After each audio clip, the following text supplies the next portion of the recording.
The views expressed on the Final Straw Radio do not necessarily reflect those of Asheville FM, Friends of Community Radio, or any of the affiliate radio stations airing the show. You're listening to WSFM LP 103.3 in Asheville, North Carolina. This is the Final Straw, and I'm Bursa Goodness. This show will later be archived at thefinalstrawradio.noblogs.org, and you can email us with questions or suggestions at thefinalstrawradio@riseup.net. Also, if you're interested in rebroadcasting any episode or segment, you're free to do so. Just send us an email letting us know. If you care to, you can send us letters at The Final Straw, care of Asheville FM, 864 Haywood Road, Asheville, North Carolina, 28806. The show is brought to you by Firestorm Books and Coffee, located at 610 Haywood Road. Firestorm Books and Coffee is a worker-owned cooperative in Asheville specializing in offbeat, underground, and independent literature. You can find a sample of Firestorm's catalog of books and zines, plus a full calendar of events at their website, firestorm.coop. This week, we're just back from a few weeks in Europe, most recently attending the 3rd International Anarchist Radio Conference, hosted by Radio 98 FM, an anarchist pirate radio station of 14 years in the squatted studios of the Polytechnic University in the Zographou neighborhood of Athens, Greece. In coming episodes, we'll be releasing some of the interviews that we had with folks who we met between that event and the Paris Anarchist Book Fair the week before. We'll also provide links to the live show that we helped to conduct also on April 30th with participants of all of the attending projects on topics ranging from misogyny in the anarchist scene to discussions of technology, from eco-struggles around the world to prisoner resistance. This week on the show, we're featuring 2 conversations that I, Burst, conducted at the radio conference. First, I spoke with 2 buddies from Chernoluknia, translates to Black Hole, an anarchist radio show in Slovenian and English broadcast on Radio Student in Ljubljana, Slovenia. The friends talk about their organizing with the Balkan-based Federation of Anarchist Organizations, affiliated with the Synthesis International of Anarchist Federations, sometimes called IFA. An anarchist book fair is being organized by the friends next weekend in Cerkno, Slovenia, as well. Since Asheville just hosted its first book fair, we thought this would be a timely audio to play. More info on the book fair and the FAO's organizing can be found in our blog post, as well as a link to Chernoluknia's programming, which we rebroadcast from time to time. The second segment was with Elisa. Elisa is an anarcho-feminist organizer in San Salvador, the capital of El Salvador. She talks about her radio project called Rosas Negras, and that can be found online at the feminist streaming radio station La Radio de Todas. She speaks about feminist organizing in El Salvador, the state of anarchist organizing there, the Anarchist Federation of Central American and Caribbean groups called FACC, also organizing to change abortion laws in El Salvador, and a lot more. Before we start the episode, I'd like to say a special hello to friends, new and old, who are visiting Asheville for the Anarchist Book Fair this weekend. We are just finishing it up today, and we are only getting stronger by joining together in this way and sharing our skills and our hearts. Because the conversations are in English with people who are not native English speakers, the conversations may be hard to understand. But their English is better than my Slovenian or Spanish, so it's in English. If you misunderstand the chat and want to hear a little bit better, consider listening to the archive or podcast later with headphones on. And this week there's no Sean Swain segment, but stay tuned for a future outburst by the main Swainiac himself. So I'm joined by 2 comrades from Chernoluknia Radio out of Ljubljana, Slovenia, and to talk about the work that they do. Thank you very much for taking the time to talk. Thank you. No problem. What does Chernoluknia mean? How did it start? And how do you do the job? So, Chernoluknia literally translated means the black hole. So that's the title of it. It started in 1995, so it has quite some history. It is a radio show that it's held regularly, like we do it on air every second week. It's on Thursdays at 12 on Radio Student. It's the student radio in Ljubljana that is also on internet, but specifically it's listened by Ljubljana and its surroundings, and it's on the frequency 89.3. So Chernoluknia, basically, it's a collectively run radio show that focuses on anarchist news, anarchist analysis locally, but also globally. and it consists, like as I said, we do it on air, so it's a live show. But there's also a lot of pre-recorded interviews that we do with comrades from across the globe. It's also the show. It's a part, like the collective of Černá Lukňa. It's also a part of Federation for Anarchist Organizing. So that's a federation of anarchist groups, collectives in Slovenia and Croatia. We see it as a tool, and even though there is like many varieties of autonomous media nowadays, we still see radio as an important media to have in our community, and to see it as a tool of communicating with a broader society. Do you get much feedback from the radio show from people in your area who hear it on the airwaves? I don't know what this should mean, but do you ever hear from people who hear the radio show and are like, I really like the discussion that you had this week? Probably yes. We don't really focus on getting the feedbacks, but okay, anyway, Ljubljana is a very small city, so you meet the people tell you if they like something or dislike it. And also, but otherwise, radio student, it is quite autonomous radio. And it is like, when we are joking, we say that it is only listenable radio. So, and it is in general, just to imagine, there are like 35,000 listeners that are listening to Radio Student every day. So Radio Student has a radius that reaches 35,000 people? Yes. And like 9,000 of them are listening just Radio Student. Otherwise, there is, in general, on the radio, emphasizing, we call it radiophonic. So that you are aware of the listener and try to make the show that it is listenable for people, so that they can follow the program, the content. And I think we also, in the structure of our show, we try to make it like dynamic, so that the listeners can have easier the focus on. So do you do that by like readdressing questions and say, hey, so if you're listening now, we're speaking with two comrades from Černá Lukňa about the process of what's going on with the radio station, like that sort of thing, or? Yeah, our show is split in 5 parts, like 2 on the beginning and on the end. The shortest one normally, not necessary.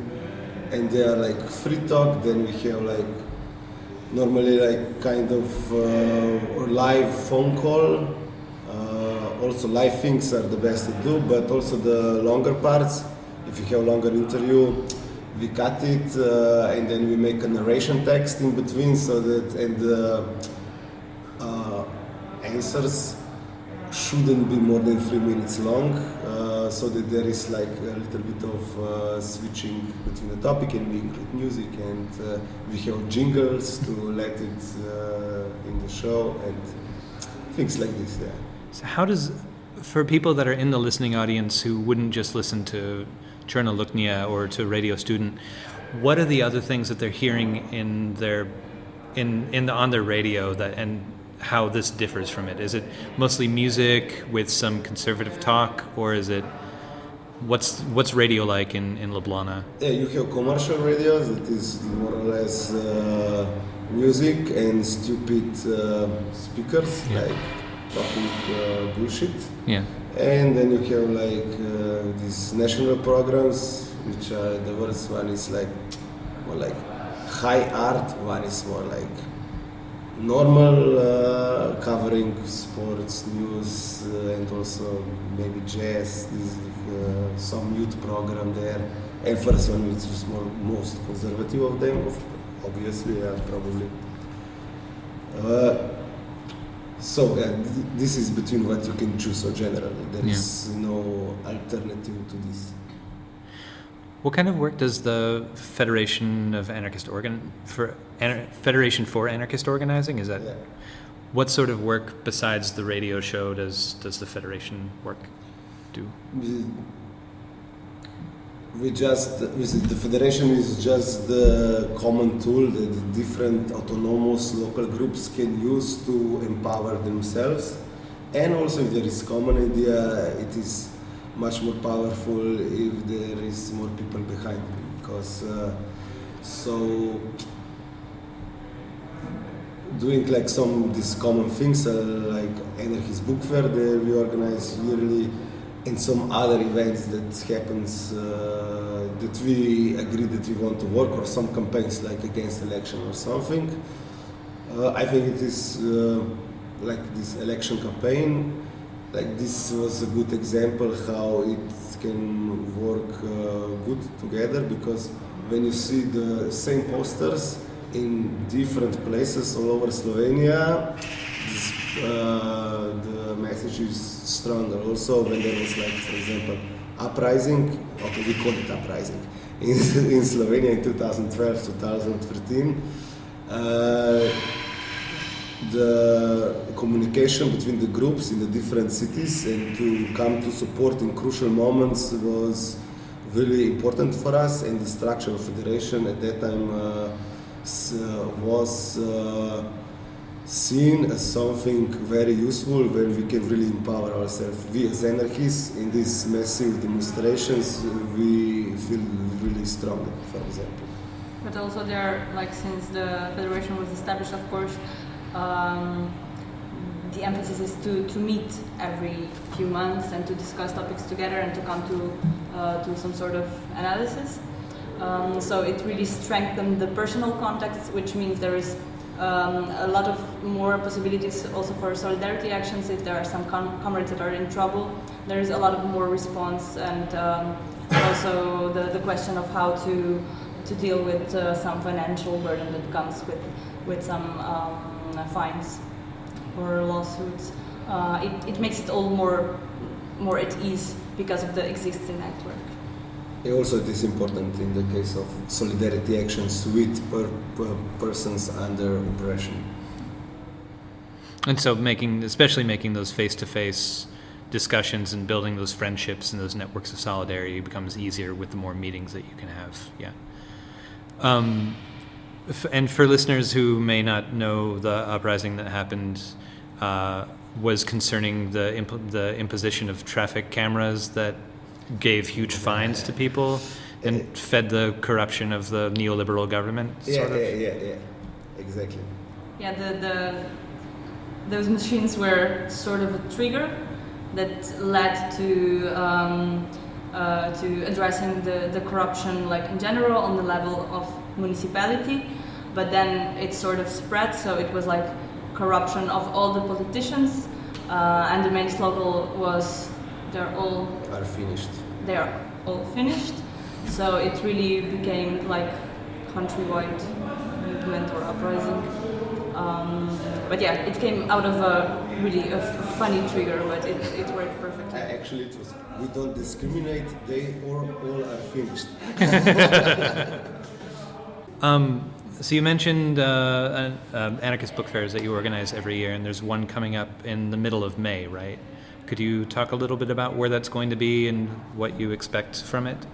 Yeah, so the book fair is, as we were saying before, it's one of the tools that we recognize it as an important tool for our federation. So it's another space, not a meeting space, but a space of building like contraculture and discussions and concerts and music and so on, where all the comrades from different cities in Slovenia can meet and can have fruitful discussions there. And it exists, or it happens continuously since 2010, so this will be the 7th book fair. And another good point of it is that each year it happens in another town. It also happens in smaller towns.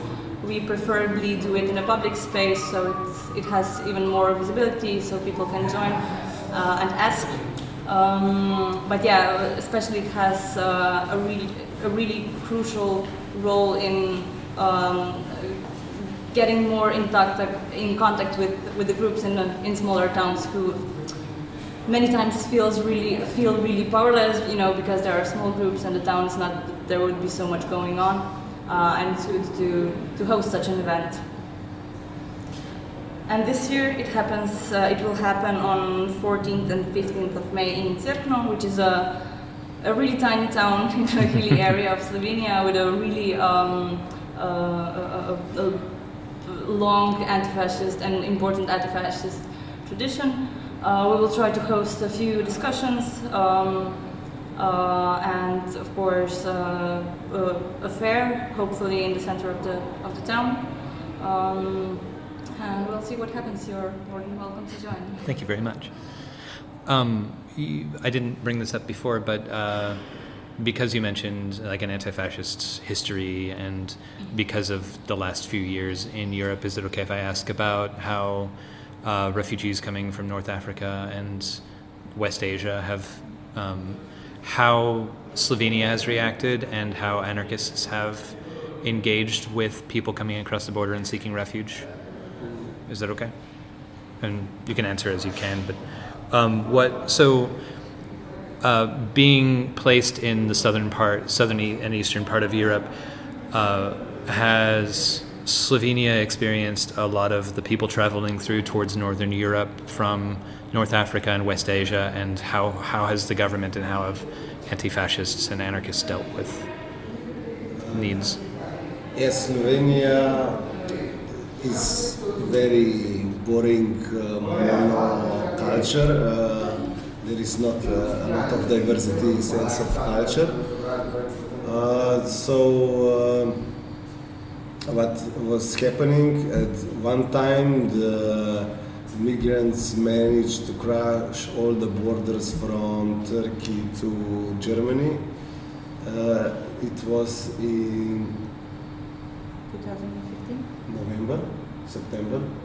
October? Depends on which quarter.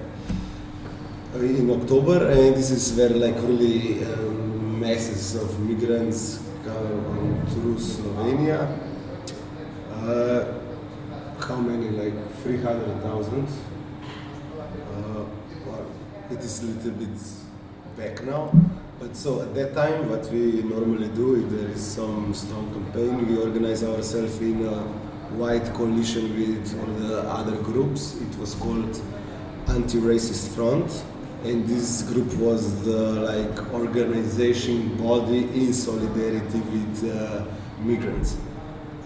We didn't have much North Africa migrants. More or less, they are coming from west. From east.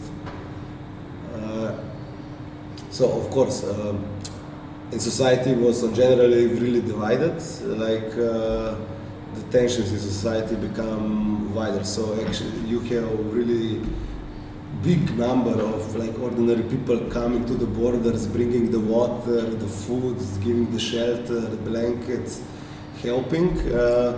And the network of organization of this anti-racist front was really big, and we also do a lot of stuff, also agitation tour in the small Slovenian towns to discuss about this, and in the schools, in the libraries, in the squads, and also a lot of manifestations and establishing info points, collecting points for stuff for people to bring so that we can distribute them to the migrants. But this was, of course, happening just for one period. Then we call it institutionalization of the migrant flow happened. So the migrants are become more and more controlled. Also, they're traveling, they're staying, and on the end, also the people who can help them. So on the end, they were self-organized people were pushed out. Also of the camps, we can call them concentration camps, because they were people unwillingly have to obey all the orders with no obvious reason then that they come from the east. So it was kind of fight to also gain the access to them, and also media were forbidden to come in the camps. and then also NGOs get involved, so you can get involved just if you are part of NGOs, and NGOs were telling to people you must wear the gloves, you must wear the mask, you can do just this, and this. And so it was this dehumanization and institutionalization is happening.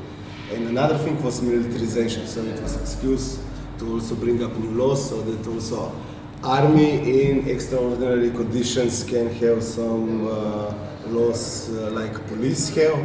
This is one problem. Another one is like general rhetoric. Media was constantly blocking the news of like what, for example, the movement was doing, but it was for Slovenian circumstances with too many people all together living in the country. Like if there is manifestation, self-organized manifestation of 2,000 people on the street, of course it must be in the mainstream news. But it wasn't, and a lot of times like this. So the blockade of media was really strong, so it was hard to come through this. And the narration, general narration, which became acceptable, was more and more discriminative, full of fear, with also in combination with economical crisis. And so right wing kind of gained their elan. Yeah. Elan, is it the word? Enthusiasm. Like push. They get the push to feel more comfortable to do something, which was very uncommon for Slovenia since 2000. They would be comfortable to go on the street and tell I'm against Muslims or I'm against some kind of people. Are these just conservatives, or are these like skinheads and things like that, or fascists? Well, it's different because like migration as such, or migrants as such, were used as a trigger for recruiting new people. Okay. So of course you had, for example, some demonstrations in Ljubljana which were more or less, like the old school people who would you expect on the streets. Yeah. But on the other hand, you had also smaller demonstrations in little towns where they wanted to, the state wanted to build or to use a facility as a housing center for migrants. So they were, nationalists actually recruiting like the local people there who were like in this atmosphere of this awful media coverage and this atmosphere of fear.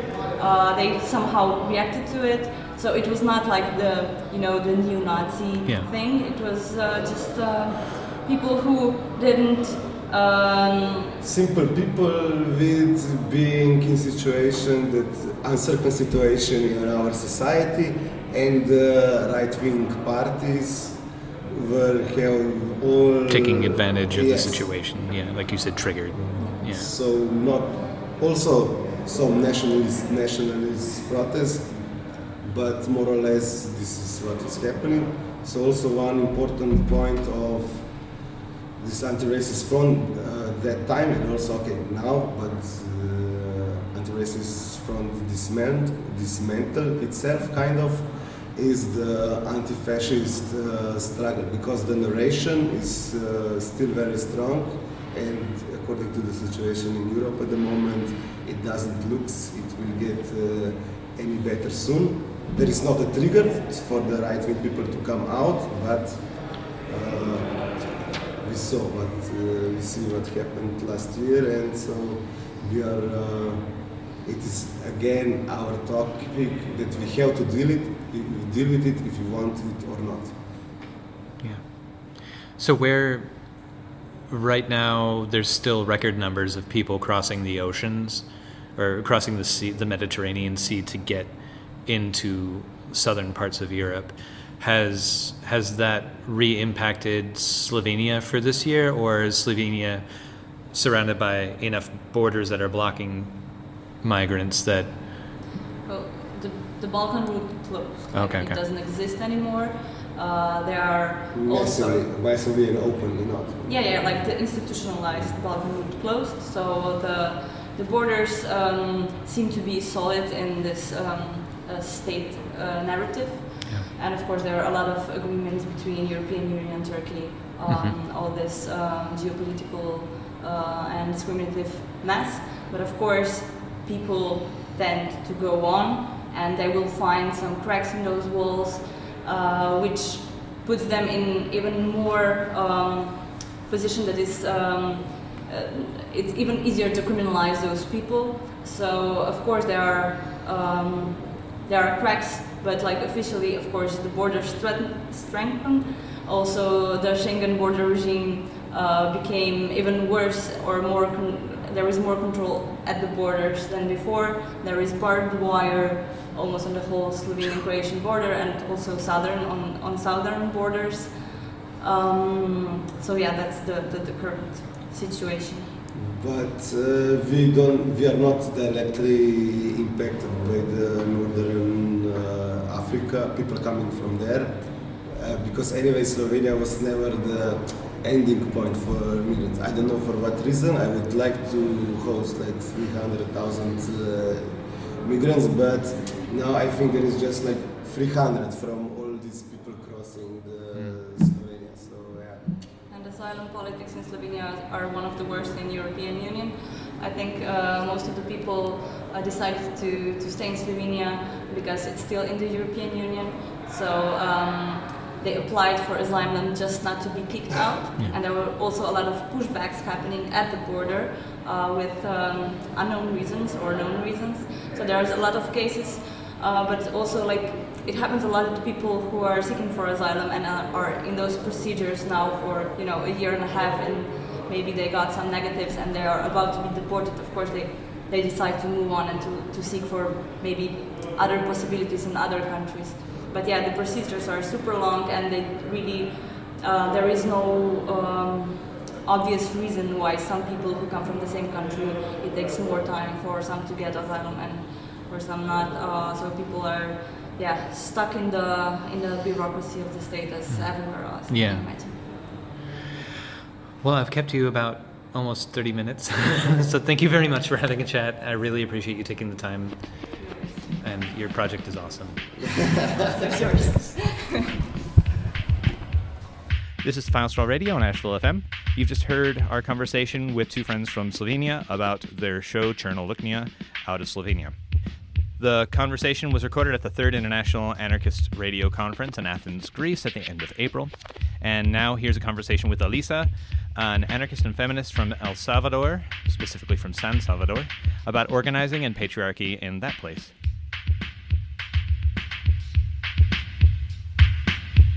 It's a trip. It's got a funky beat, and I can bug out. So I'm not going to introduce you by name. If you want to use a name, you're more than welcome to. Some people are very private and they don't want their names. But would you care to introduce yourself and maybe say some things about the radio project that you're involved with?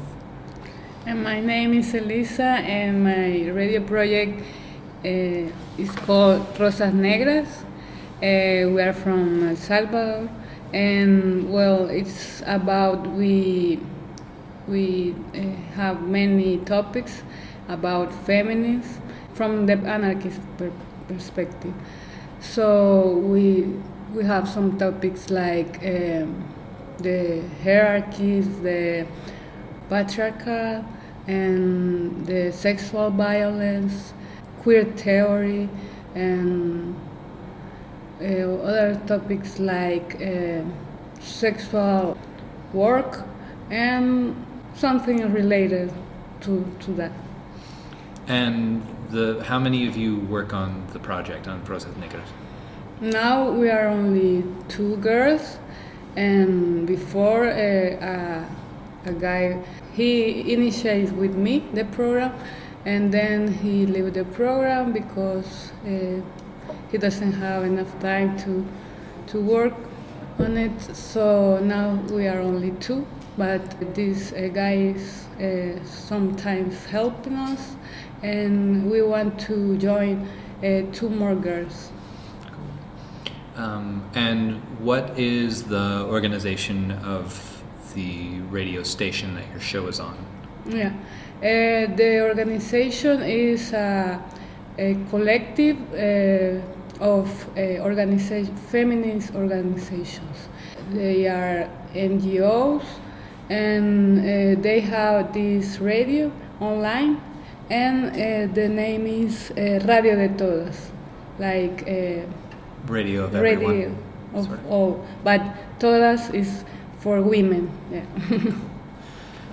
And does the station broadcast over the radio, or is it only online, or both? It's online, but we have a Facebook and we upload the program then. So you can listen to your episodes specifically. You don't have to just sit on the internet when the radio's streaming and wait for... No, just you can hear it after the program. Yeah. So can you talk about what is the state of anti-authoritarian organizing in El Salvador?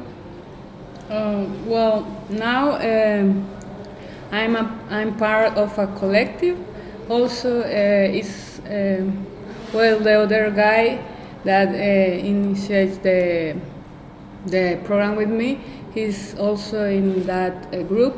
We are called Agrupación Conciencia Anarquista. The name is Anarchist Conscience. Group of Anarchist Conscience, and we are in San Salvador, and there is other group that is inside the University of El Salvador, and they are anarchists too, and they have a squad inside it's a little one. It's like an amphitheater, the part of for the scene, behind the scene. Yeah. So they have. It's poetic. Yeah, they have this place, and there is other two groups in the west and the east of the country, but we don't have too many communication because for the distance, but sometimes we are trying to make some events together. I think Well, the groups in the west and east, they try to make the squads, but the police kick them out. And then in San Salvador, we haven't had problems because we were renting a place for a social center. So we started on October, and then until March, because we hadn't enough money, but we are trying to look another place cheaper, and maybe we could do it. So we don't have like a specific repression to the groups, but there is other kind of repression by the police, because El Salvador is well known about the gangs, and the repression is against the gangs, and also there have been some extrajudicial murders involve the police and other groups, and maybe army too. So they want to exterminate the gangs, so they are doing that. And also other things that happen is about the assassination of some ambientalist, environmental person that they were killed. And now it's like how do you say? It's a victory, because the the parliament, like our parliament as assembly, they provided the mining now in El Salvador and the extraction projects, or just for research. For all the projects are provided. So, well, now this is a victory, but we couldn't forget about the assassination of the environmental persons. So you're saying that the government has been repressing environmental movements in order to open it up for extraction mining projects and things like that? Yeah. Well, the fight against the mining, it started like 10 years ago. So at the beginning, the communities always were against the projects, and not the government is not like before 2 periods it was a right party in the government, and now it's a left party. So the right party was okay with the project, with the mining project, and one of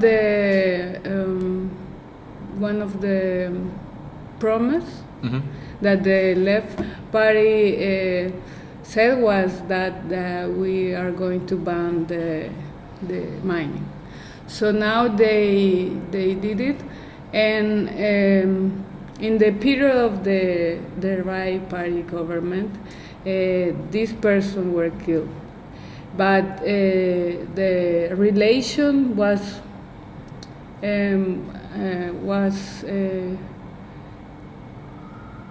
with the mining business. Okay. They were related with these murders, but the government didn't investigate. Mm-hmm. They say no, that was because of the gangs. So that's the relation that they had. So they have less impunidad now. Yeah. What was it that the mines were trying to extract? Do you know what the mineral was, or if it was oil or gold, and maybe I think it was silver, and the coin, the penny? Nickel? Nickel, yeah.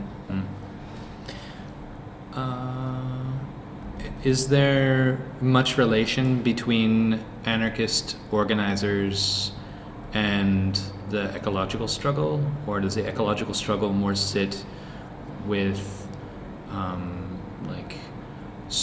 left parties? Yeah, they were more related with the left. Your collective in San Salvador is also part of a larger network of anarchist groups in the region, right? Can Yes. you talk about the Central American and Caribbean? Yeah, we are part of the Federation of Central America and Caribbean. The meeting of this federation was in 2015 when they made the federation. So one of our comrades went to Dominican Republic, and they were trying to do the foundation of the federation. So for this year we were thinking about to doing the second meeting, but we have had some problem because, for example, we wanted to do it in El Salvador, but because comrade tried to get the visa to there, and they denied it because many of the persons that pass in El Salvador, they think that they are trying to get to United States, so sometimes they didn't get the visa. And well, we were thinking about also to do it in Cuba, but it's more expensive. But we're trying to solve this problem to do it. It must be this year because we want to work together and have more communications and more channels to do it. That's cool. Have there been the proposal of, besides the meeting, has there been a proposal of any projects of solidarity or mutual aid between the different members of the Caribbean and Central American Federation? Yeah, well, I have been in the last year in the also in the meeting of IFA. So we were talking about. That's the Anarchist Federation of Internationals? Yes. Okay.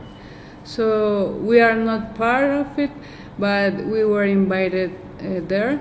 So we were talking with the other Latin American countries about maybe do a bigger organization with more countries, and well, we were trying to get to some meeting that they have in Brazil and to talk about it and look for a better way to do the work. So that's other project that we have. Yeah. Can you talk a little bit about feminist organizing in San Salvador? You've spoken about a few of the topics that you talk about in the radio, but what does feminist organizing look like there? What initiatives do you engage with, or what projects do you give yourself? And what, also separate question, what's the state of feminism in anarchist organizing in El Salvador? Well, we don't have like an anarcho-feminist organization. Most of the groups, sometimes they don't like to talk about feminism because they think that we are like splitting the fights, and many of the comrades doesn't have too much knowledge about what is the real feminist, because feminists fight against all power, not only the power between the men and women. So we are talking about the hierarchies, the state, and the patriarchal. So we have too much work to do. We are trying to start talking with our comrades in our groups. Some comrades want to do workshops to know more about the topic, and we did a forum about the topic, and we're trying to do that, and also maybe with the other girls, with the ones that I told you that we want to join them to the program. Also, we want to make a collective, like anarcho-feminist collective. So now we have do some like protest about. Well, no, it's organized by our collective, but we add to the protest to support the law for abortion, and then we join also to the protest that happened because of one event that happened in Guatemala about some girls that they were in a center like for a protection center because some girls and boys that live in the streets, they get to that center, but they were accused, the person that managed the center was accused about violations, violence, and prostitution, and also in March 8th, happened that they closed the doors and they Of the center in Guatemala? Yes. Okay. They closed the door and leave some girls and boys inside, and they were protesting about all that happened there. So there was a fire and died 43 persons. Holy Yeah.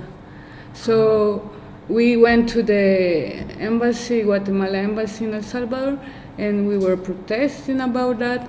And well, I told you about the abortion also is a central topic now in El Salvador, because the left party is trying to approve a law to permit the abortion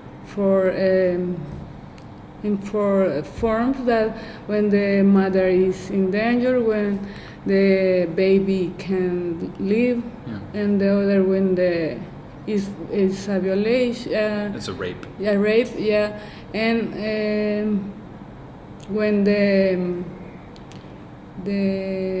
mother is under 18 years.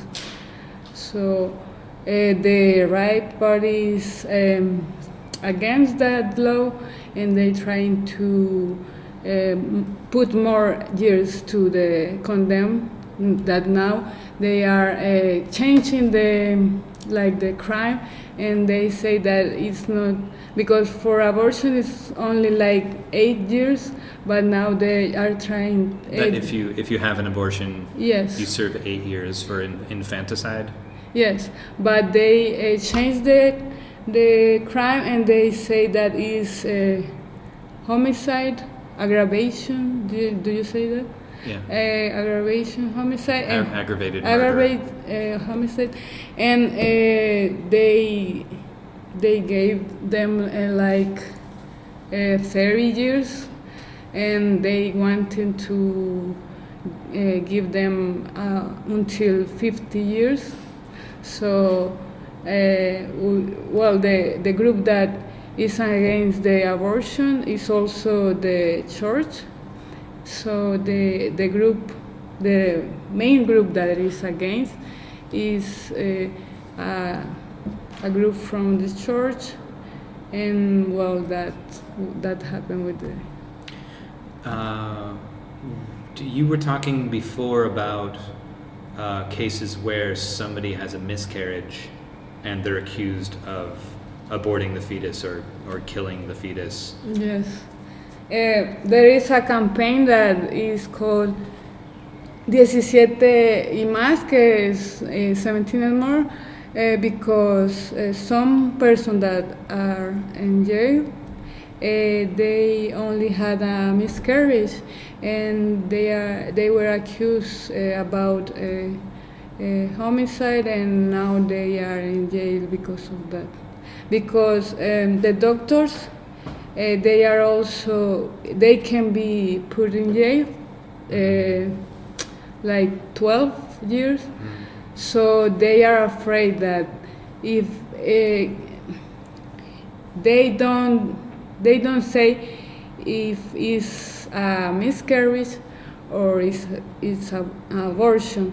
So they only call the police, and the police go to the hospital, the public hospital, because in private hospital they don't do that.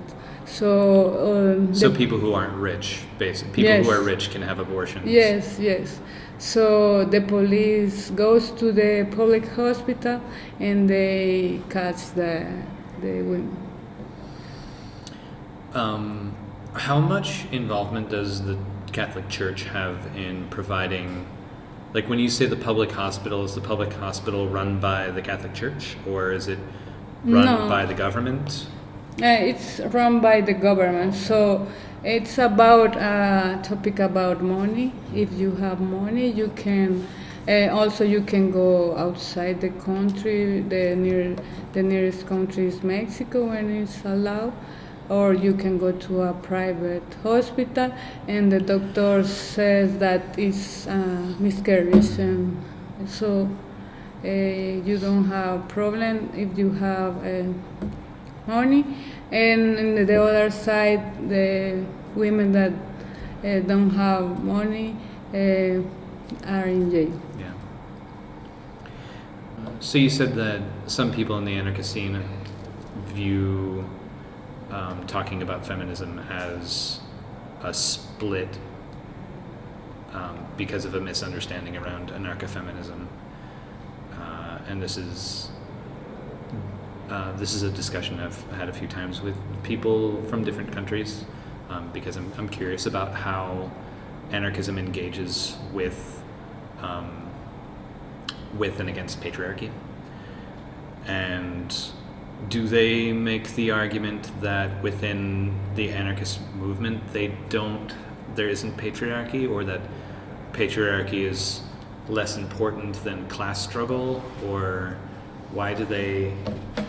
Some of them say that is more important the class fight, and also some say that feminists they think it's trending topic, and that the feminist doesn't want like a real change. Yeah. So, and some girls also they say that it's more important the class struggle, and that's what they say about that. Some comrades think that also feminist is like a Trump, that maybe some bourgeoisie, the first wave of feminists, and like they say that maybe it's like a Trump to split the movement, and that it's bourgeois, like bourgeois, same. Okay. yeah, it's the bourgeois feminists, and they think that the feminists we are wrong, that we are like fool, like how do you say, engañad, que nos han engañado, shit, but Que están like, estúpidos? yeah, Okay. some like that, but that we were tricked, like Yeah, okay. maybe. They were tricked. Yeah. And well, that sometimes, and I was very angry because yeah, because I can't believe that someone that is called himself anarchist can say that, can think like that, because it's not like feminists want to be the women are in power. Yeah. No, that's not what we want. So it's it's difficult to think that some comrades can think that like that. Yeah, I think it's very easy to dismiss like feminism, or it's easy for people to dismiss feminism, or men in particular, because if we don't experience directly patriarchy in the same way that women do,